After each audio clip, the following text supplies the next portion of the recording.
Kelinoyimning palovxon to'rasini mazali qilgan okaginamning masallig'i dermidi, oshning shavlaga aylanishi sifatsiz guruchdan bo'ladi.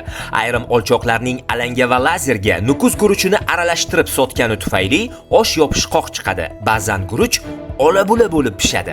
Suvda yoki yomg'irda qolgan sholining hidi badbo'y, ta'mi esa bemaza bo'ladi. Siniq guruchdan tayyorlangan osh ko'rimsiz, sifatsiz guruchniki esa suvni ko'p yoki kam shimib qo'yadi.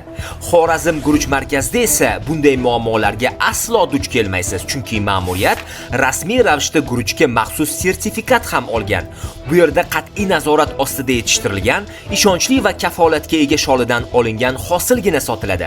Suv ko'taradigan, laganda sochilib chiqadigan, dona-dona bo'lib pishadigan guruchdan tayyorlangan palov dasturxonda sayraydi-yu.